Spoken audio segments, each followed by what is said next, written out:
Hello दोस्तों, मैं हूं राजेश और आप देख रहे हैं अपना प्यारा सा चैनल RSM क्लासेस। ठीक है, आइए हम स्टार्ट करते हैं।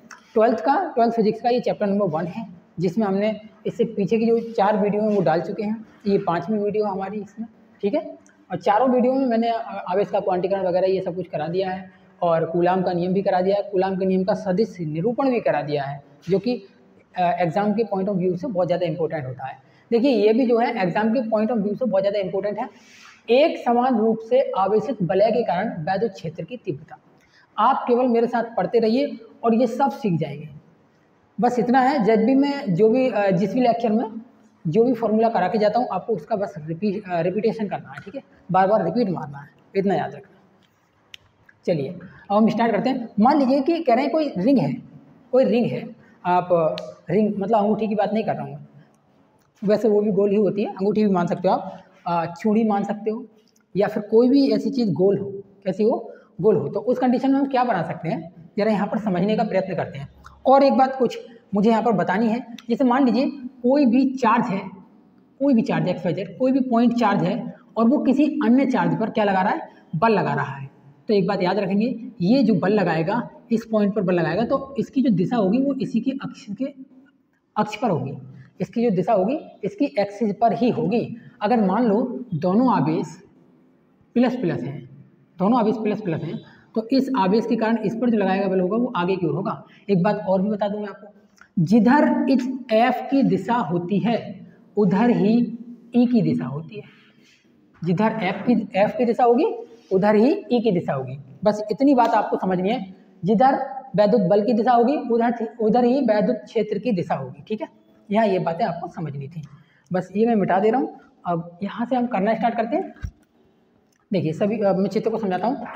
एक रिंग है और रिंग को मैंने इस तरह से रखा है, जैसे मान लीजिए जैसे कोई आपके हाथ में पहिया हो, तो पहिए का ये वाला हिस्सा, मतलब इतना हिस्सा आपको दिखाई दे रहा हो। ये बिल्कुल ऐसा हिस्सा नहीं है, गोल नहीं है, ये हिस्सा थोड़ा इस तरह से है। ठीक है, तो मेरा यहाँ बताने का मतलब है, जैसे मान लीजिए आपके हाथ में कोई अंगूठी या कोई गोल पहिया रखा हो, तो गोल जो पहिया रखा है उसके आप इस हिस्से से और इस हिस्से से देखिए समझने की कोशिश करते हैं। अगर गोल पहिया यहाँ पर रखा हुआ है, तो उसके इस हिस्से से यहाँ तक कोई बिंदु रखा हुआ है, मतलब इसके सेंटर में कोई बिंदु है और इस बिंदु पर आपको वैद्युत क्षेत्र की तीव्रता निकालनी है। तो उसे निकालने के लिए आप चाहे इस सिरे से चाहे इस सिरे से, किसी भी सिरे से लो, दो विपरीत सिरे अवश्य आ जाएंगे। अब मान लो ये सिरा लोगे तो ये वाला सिरा आएगा, यहाँ से बनेगा। तो जो एंगल बनेंगे वो बताने की कोशिश कर रहा हूँ। अगर मान लो आपने ऊपर वाला सिरा लिया है तो इधर वाले सिरे से जो एंगल बनेगा वो कैसा बनेगा? सेम। यानी कि अगर ये थीटा बन रहा है तो ये वाला भी कैसा बनेगा? थीटा बनेगा। ठीक है, वैसे ही मैं समझाने की कोशिश कर रहा हूँ। मैं केवल इसी से समझाऊंगा, ये तो मैंने बस इसके लिए करने के ये समझाने के लिए किया है। ठीक है, ये तो यहाँ से मान लीजिए हमने ये एंगल पर यहाँ पर जो बिंदु है उसका नाम लिख दे रहे हैं बिंदु P, इसका नाम लिख दे रहे हैं बिंदु P। तो इस बिंदु P पर DQ के कारण कोई ना कोई बल लग रहा है और उस बल की दिशा इसी के अक्ष की दिशा में होगी। बस सीधी लाइन आ रही तो सीधी दिशा में होगी, और जिधर बल की दिशा होगी उधर ही वैद्युत क्षेत्र की दिशा होगी।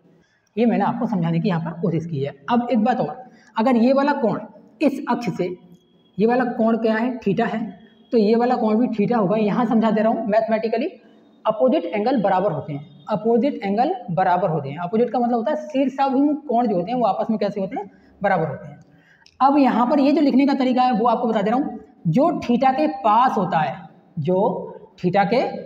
होता है वो कॉज में लिया जाएगा। जो घटक थीटा के पास होगा वो कॉज में। देखिए DE है, थीटा के पास में है तो DE cos थीटा लिख दिया। ऐसे DE है, अब ये जो है थीटा से क्या है?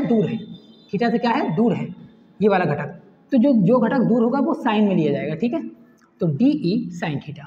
बिल्कुल ऐसे ही अगर मान लीजिए ये थीटा होता तो ये वाला जो घटक होता वो क्या होता भाई? थीटा के पास वाला घटक क्या होता? DE cos theta.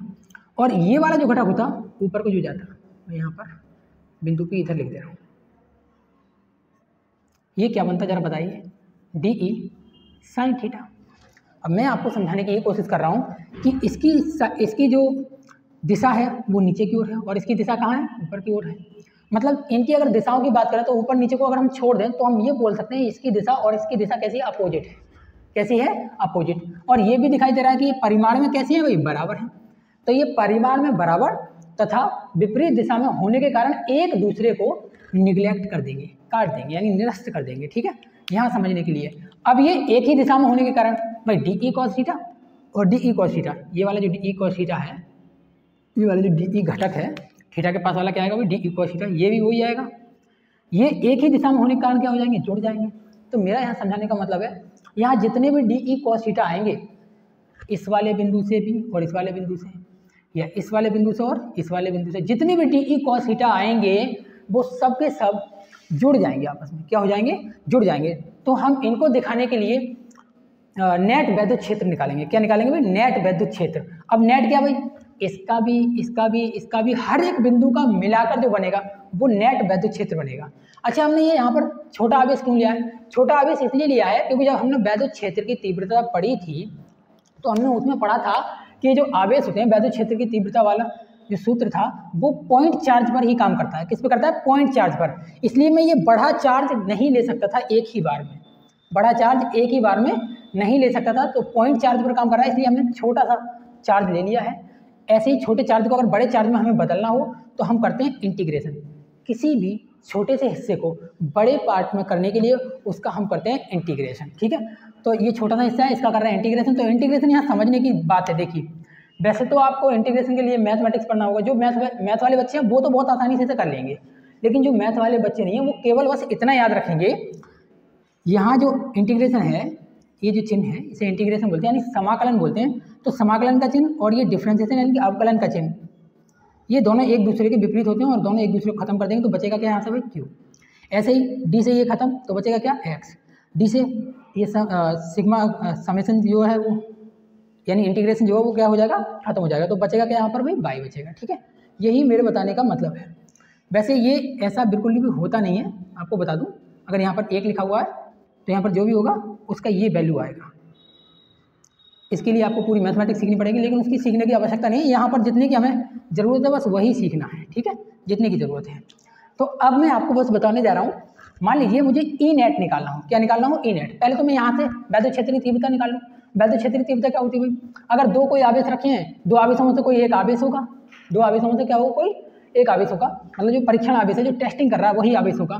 तो हम बोल सकते हैं डी ई कौन से आवेश पर लग रहा है, डी क्यू पर। तो इसका फॉर्मूला था भाई E is equals to k q upon r square. ये फॉर्मूला था जो कि मैंने पीछे वाली वीडियो में कराया था। इसी की तरह मैं बना रहा हूँ, d E is equals to क्या हो जाएगा, के आएगा ऐसे ही, क्यू की जगह पर छोटा चार्ज आ जाएगा जिसे आप बोलते हैं डी क्यू, फिर अपॉन में आर स्क्वायर, जो आपकी जो दूरी दे रखी है वही आएगी, इन दोनों के बीच में जो दूरी है वही आएगी। ठीक है, अब मैं यहाँ पर समझाने की कोशिश कर रहा हूँ। इसे आप इक्वेशन नंबर 1 मान लीजिए, इक्वेशन नंबर 1 मान लीजिए। अब लिख दे रहा हूँ ना, ई नेट वैद्युत क्षेत्र निकालना है। तो नेट वैद्युत क्षेत्र किस बराबर होगा, जल्दी बताओ। यहाँ पर मुझे लिखना पड़ेगा डी ई साइन थीटा और डी ई साइन थीटा परिमाण में बराबर तथा विपरीत होने के कारण, यानी कि यहाँ पर दो घटक बनेंगे। जो वैद्युत क्षेत्र है उसके दो घटक बनेंगे, एक तो बनेगा डी ई साइन थीटा और एक बनेगा डी ई कॉस थीटा। तो जो डी ई साइन थीटा है परिमाण में बराबर और विपरीत होने के कारण, परिमाण में बराबर और विपरीत होने के कारण एक दूसरे को निगलेक्ट कर देंगे, यानी कि निरस्त कर देंगे। मुझे यहाँ पर लिख देना है भाई डी ई साइन थीटा परिमाण में बराबर तथा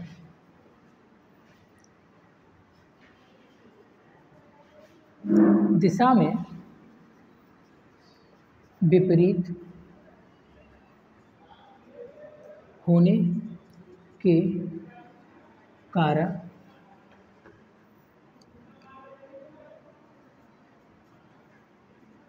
निरस्त हो जाएंगे। एक दूसरे को क्या कर देंगे भाई, निगलेक्ट कर देंगे, निरस्त कर देंगे। अब मैं यहाँ से लिखना स्टार्ट करता हूँ। इस चीज़ की आवश्यकता नहीं है, इसे मैं मिटा दे रहा हूँ। यहाँ समझने की अब ज़रूरत है आपको। ठीक है, देखिए एक ही बार में आप सीख जाएंगे होता कैसे है। अब यहाँ से इस इक्वेशन की हमें ज़रूरत पड़ेगी।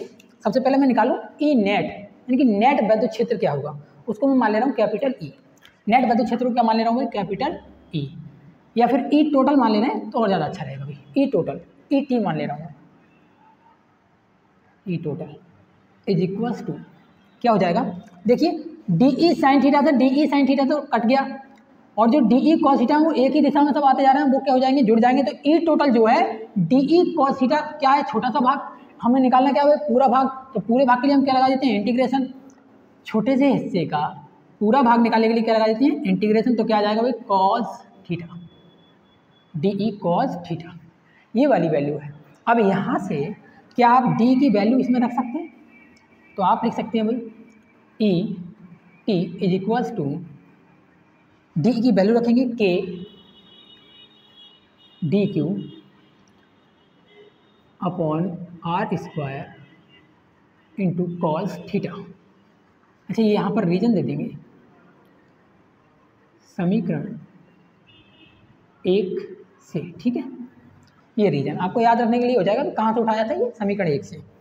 अब मुझे कुछ चीज़ें आपको बतानी है, जैसे मान लीजिए ये वाला कोण अगर थीटा है, तो मैंने अभी थोड़ी देर पहले बताया था, इधर से भी खींचेंगे तो कितना कोण आएगा, थीटा आएगा। मतलब यहाँ पर ऐसे मान के चलिए जैसे आपके पास में कोई रिंग है, और रिंग के ऊपर कोई यहाँ पर पॉइंट है, और उससे आपको ये कोई बिंदुओं को जो है जोड़ना है, और जोड़ने पर जो कोण बनेगा वो कैसा बनेगा, थीटा ही बनेगा हर बार में। मतलब उसको जो आप थीटा मान लो, एक्स मान लो, कुछ मान लो, क्योंकि मैंने एक्स इधर उधर मांगा था इसलिए क्या मान लिया भाई, इसे थीटा मान लिया है, ठीक है। अब यहाँ समझ लीजिए, ई टोटल के लिए हमें अगर निकालना है तो यहाँ से देखिए, एक तो चीज़ ये है कि के आपको पहले से ही पता है कि कांस्टेंट है, और कांस्टेंट चीज़ें बदलती नहीं है। समाकलन का अर्थ है चीज़ें चेंज होंगी, यानी बदलेंगी, यानी बढ़ेंगी। तो हम क्या करेंगे भाई, चीज़ों को जो कांस्टेंट चीज़ें हैं उनको बाहर निकाल लेते हैं। तो कांस्टेंट क्या क्या है, देखिए जरा, ई टोटल कांस्टेंट है के, और ये देखिए ये दूरी अगर यहाँ से आर है तो यहाँ से भी कितनी होगी, आर होगी। 10th क्लास में आपने थ्योरम पढ़ी होगी भाई, बाह्य बिंदु से स्पर्श बिंदु तक की दूरियां कैसी होती हैं, बराबर होती हैं, ठीक है। वो वाला ट्रिक आप अपने मन में ऐसे ही सोच सकते हैं कि बाह्य बिंदु से स्पर्श बिंदु तक की दूरियां कैसी होती हैं, सब बराबर होती हैं, ठीक है। और दूसरी बात, ये जो त्रिज्या है, सेंटर अगर मैं यहाँ पर खींचूंगा तो इस गोले की जो त्रिज्या है, मतलब इस रिंग की जो त्रिज्या है, वो इधर को, नीचे को भी और ऊपर को भी, या इधर को सब तरफ को कैसी होगी, बराबर होगी, ठीक है। तो वही मैं समझाने की कोशिश कर रहा हूँ। अगर त्रिज्या बराबर है इसका मतलब वो भी चेंज नहीं हो रही है। तो क्या क्या चीज़ें बाहर निकलेंगी, अच्छा आर तो इसमें है ही नहीं, क्या क्या चीज़ें बाहर निकल जाएंगी वो मैं लिख दे रहा हूँ यहाँ पर, पहले लिख दे रहा हूँ। क्या चीज़ कॉन्स्टेंट होगी, के कॉन्स्टेंट होगा, आर भी कॉन्स्टेंट होगा यहाँ पर, और क्या कॉन्स्टेंट होगा, बस इतना ही है। और हाँ, थीटा कॉन्स्टेंट है, तो थीटा को भी आप कॉन्स्टेंट कर दीजिए, ठीक है। थीटा, ये तीनों नियत होंगे, क्या होंगे भाई, नियत होंगे। ये तीनों कैसे होंगे, नियत होंगे। बस इतनी सी बात आपको लिखनी है, एग्जामिनर समझ जाएंगे। अब आपको करना क्या है, उसके बाद में सॉल्व करने के लिए यहाँ से देखिए, E total is equals to, के बाहर निकल जाएगा जो चीज़, और अपॉन में क्या जाएगा भाई, आर, और साथ में क्या जाएगा, कॉस थीटा। तो अंदर बचा क्या, डी क्यू, अंदर बचा क्या भाई, डी क्यू। अब यहाँ से देखिए कि डी क्यू को अगर हम इंटीग्रेशन करेंगे तो क्या आएगा भाई, क्यू आएगा। मैंने बताया था डी क्यू और इसकी दुश्मनी मानकर चल लीजिए आप थोड़ी देर के लिए, वैसे ऐसा होता नहीं है, तो ये मान के चलेंगे तो क्या बचेगा, केवल क्यू। तो यहाँ पर अब क्यू क्या है, मैं यहाँ लिख दे रहा हूँ भाई, इसका चार्ज है रिंग पर यानी कि इस बले पर नेट चार्ज जो है, मतलब कुल आवेश जो है उसे हम क्या मान ले रहे हैं, क्यू। इस बले का कुल आवेश क्या मान ले रहे हैं, क्यू। जब हम इसे सॉल्व करेंगे तो क्या आएगा जरा बताओ, k upon r square into cos theta into, यहाँ से देखिए इससे ये खत्म, तो क्या बचा भाई, क्यू। अब इस क्यू को यहाँ लिख देंगे के पास में, तो क्या बन जाएगा जरा देखिए, E total is equals to k q upon r square cos theta. यहाँ पर कॉस थीटा की मेरे को वैल्यू चाहिए होगी, ठीक है। यहाँ तक के लिए आप पहले स्क्रीनशॉट ले लीजिए, फिर मैं यहाँ से मिटा दूंगा इसे, ठीक है। दोस्तों हमने यहाँ का इधर का मिटा दिया है ये हिस्सा, ठीक है। मैं यहाँ कर रहा हूँ अब इसे, क्या हो जाएगा, ई टोटल इज इक्वल्स टू हो जाएगा के क्यू अपॉन आर स्क्वायर, और यहाँ कॉस थीटा बराबर हो जाएगा, देखिए कॉस थीटा होता है लाल बटे कक्का में, हाई स्कूल में ये पढ़ाया जाता है त्रिकोणमिति में।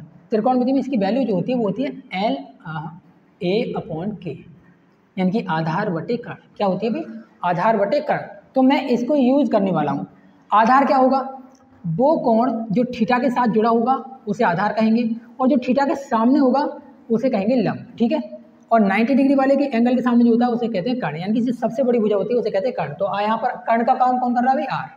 मैं यहाँ से निकालने वाला हूँ cos थीटा की वैल्यू a, आधार, आधार की जगह पे क्या हो जाएगा x, क्या आ जाएगा x अपॉन, और कर्ण की जगह पे क्या आ जाएगा, कर्ण की जगह पे आ जाएगा r।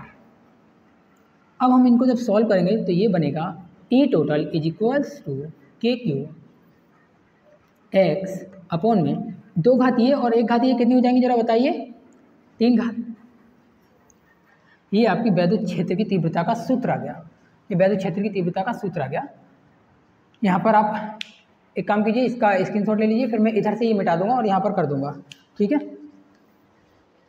चलो मैं इधर मिटा दे रहा हूँ। जिंदगी यूं ही बदलती रहे, खुशी मिले या गम, सीख के तो मानेंगे हम। चलिए ये जैसे हो गया यहाँ पर। अब यहाँ के बाद मुझे कुछ चीज़ें यहाँ पर बदलनी है, वो बताना चाह रहा हूँ। अगर मैं इस r की वैल्यू निकालूं तो पाइथागोरस थ्योरम में आपने 10th क्लास में सभी लोगों ने पढ़ रखी होगी, नहीं भी पढ़ी है तो ऐसे ही याद कर लो भाई। ये वाले की जो वैल्यू होती है, अगर हम इसका वर्ग करें तो वो इन दोनों के वर्ग के योग के बराबर होता है, यानी कि r स्क्वायर प्लस हो जाएगा, ये लो मैं पहले x लिख दे रहा हूँ, x square plus r square, बस इतना सा काम है, जैसे ही आएगा। अब हम दोनों अगर अंडर रूट करें तो यहाँ रूट से ये कट जाएगा, क्योंकि इनकी बहुत बड़ी दुश्मनी होती, तो r बचा, अंडर रूट में क्या बचा भाई, x square plus r square, यानी कि जहाँ जहाँ r है वहाँ पर क्या मैं ये वैल्यू लिख सकता हूँ, r बराबर x square plus r square, ठीक है। पाइथागोरस थ्योरम में से आया ही, इसे आप चेक कर लीजिएगा, कोई परेशानी नहीं है, करके देख लीजिए अपने आप, फिर भी आ जाएगा। तो मैं यहाँ यहाँ पर r की वैल्यू लिखूँगा, यहाँ पर मैंने ये जगह छोड़ दी थी, इसका कोई काम नहीं है, मिटा दे रहा हूँ। चलिए ई टोटल इज इक्वल्स टू आ जाएगा के क्यू एक्स अपॉन में इसकी जगह पे क्या जाएगा भाई, आर, यानी कि x square plus r square. इसमें तो कोई सा भी आगे लिखो पीछे लिखो कोई फर्क नहीं पड़ता है। और ये किस में आया है, अंडर रूट में आया है, तो मैं इसका अंडर रूट लगा दे रहा हूँ, अंडर रूट सही करके लिखते हो, x square plus r square under root में, और इसका क्या कर दे रहे हैं हम भाई, किसकी जगह लिखा है हमने, ये r की जगह पर लिखा है, r की जगह पर ये वाली पूरी वैल्यू रख रहे हैं हम। तो r की जगह पर x square plus r square आ गया, लेकिन r की घात कितनी थी, 3, तो इसकी भी घात कितनी हो जाएगी, 3 हो जाएगी, ठीक है। अब यहाँ से हम इसे थोड़ा सा और सॉल्व कर सकते हैं। ऐसे ये आया आपका मेन फॉर्मूला, ये भी मेन ही था, ये मेन हो गया यहाँ से, किसके लिए, जब हमने r की वैल्यू निकाल कर रख दी है, ठीक है। अब यहाँ से जो बनेंगे हमारे, इसके लिए बनेंगे केस, क्या बनेंगे, केस, जिसमें जो पहला केस होगा वो, उसमें ये क्वेश्चन पूछ सकते हैं कि जो रिंग है उसके केंद्र पर, रिंग के केंद्र पर वैद्युत क्षेत्र क्या होगा, रिंग के केंद्र पर वैद्युत क्षेत्र क्या होगा, यानी कि जो वलय है उसके केंद्र पर वैद्युत क्षेत्र क्या होगा, तो उसे निकालना बहुत आसान है। अगर मान लो इस जोड़ी को खींचते खींचते इधर ले आए, मतलब कोई व्यक्ति यहाँ पर चलते चलते कहाँ आ गया, केंद्र पर, और केंद्र पर आपको निकालना है, तो केंद्र पर निकालने का तरीका है, जो एक्स है वो क्या हो जाएगी, 0 हो जाएगी, एक्स क्या हो जाएगी भाई, 0, तो केंद्र पर x बराबर क्या हो जाएगा, 0, केस 1। इसको आप वैसे थोड़ा सा और सॉल्व भी कर सकते हैं, किताबों में आपका इस तरह से दे रखा होता है, जो मैं लिख दे रहा हूँ, के क्यू एक्स अपॉन रूट की घात को कहते हैं 1/2, और 1/2 में ये वाली घात की क्या हो जाएगी, गुणा हो जाएगी, तो इसे कराएंगे 3 एकन 3, और बटे में कितना जाएगा 2, तो यहाँ पर आ जाएगा भाई x square plus r square, इसकी घात हो जाएगा 3/2, इतनी सी बात है। ये आपको ऐसे भी दे रखा होता है आपकी किताबों में ये दे रखा होता है, ठीक है। चला जा भाई, बताओ वीडियो में बेहतर आ गया, ठीक है। अभी देखिए, अभी ये जैसे ही आपका आ गया है, यहीं पर आपका जो डेरिवेशन है वो यहाँ पर समाप्त हो जाता है, आपका जो डेरिवेशन है वो यहाँ पर समाप्त हो जाता है। अब यहाँ के बाद में जो केस हैं वो केस कभी कभी आपसे पूछ लिए जाते हैं, कभी कभी 1 आध 2 नंबर में, ठीक है। मैं केस बता दे रहा हूँ, केस नंबर 1 है, और केस नंबर 1 में चलो आप लोगों को वकील भी बना दे रहे हैं भाई, फॉर्मूले का तो पोस्टमार्टम आपने कर ही दिया। केस नंबर फर्स्ट केस में कह रहे हैं किस पे निकालना है, रिंग के केंद्र पर, केंद्र पर क्या हो जाएगा भाई, केंद्र पर मैं लिख दे रहा हूँ, केंद्र पर केंद्र को O मान लेना, ठीक है। केंद्र पर x बराबर क्या होगा 0। अगर x 0 है तो इसमें अगर हम x की वैल्यू यहाँ पर 0 रख दें तो ये पूरी चीज़ क्या हो जाएगी 0, और 0 को किसी भी संख्या से भाग दें, x, y, z कुछ भी हो, किसी से भी भाग दो तो वो क्या था हमेशा 0। तो अगर x 0 है तब e बराबर भी क्या आ जाएगा 0, यानी कि हम बोल सकते हैं ई टोटल जो है, आप ई टोटल बोलो या खाली ई बोल दो, कोई परेशानी नहीं है।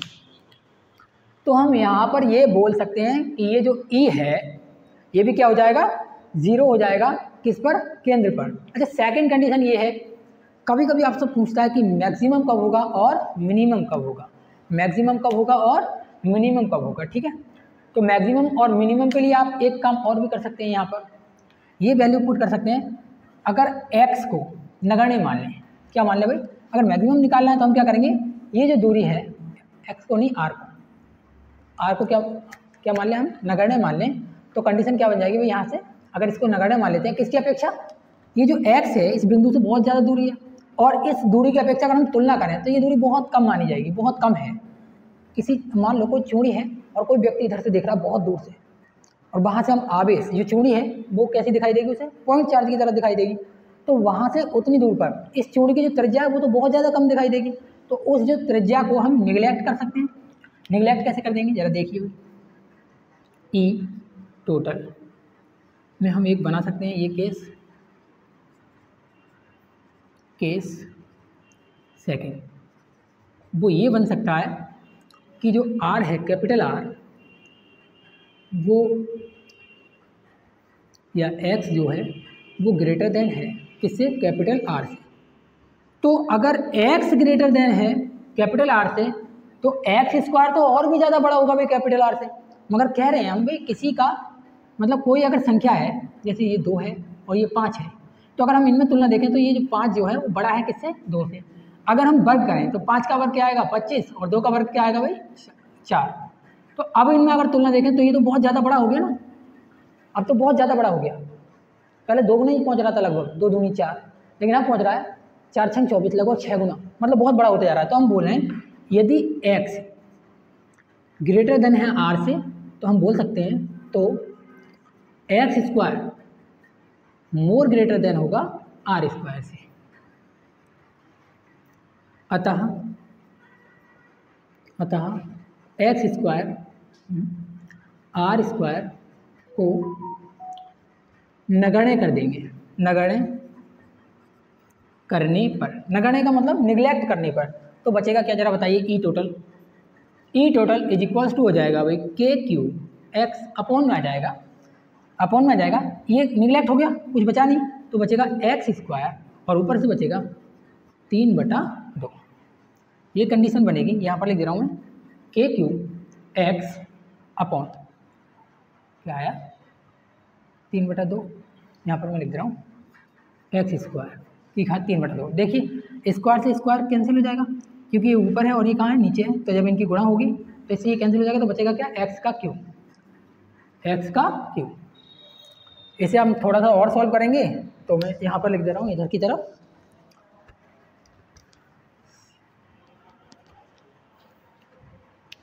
देखिए E total is equals to हो जाएगा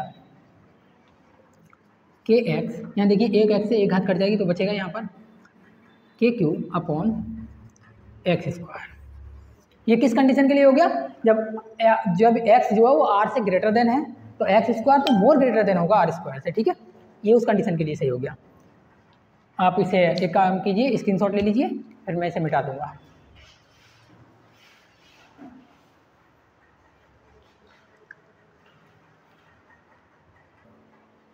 चलिए, आपने स्क्रीनशॉट ले लिया होगा, ठीक है। अब मैं इन्हें मिटा दे रहा हूँ सबको। एक केस और बनता है जो थर्ड केस होता है इसका, और वो ये है, और वो केस ये है कि आपसे पूछ लिया जाता है कि ई मैक्सिमम क्या होगा। केस थर्ड, ई मैक्सिमम। अब ई मैक्सिमम की वैल्यू कभी भी आपसे पूछी जाए, ठीक है, तो उसे ऑलवेज यार होमवर्क से करो, कम से कम कुछ तो होमवर्क से करो, ठीक है। अगर आपको ये सब समझ में आ गया हो तो चैनल को सब्सक्राइब करना और शेयर करना बिल्कुल ना भूलें, ठीक है।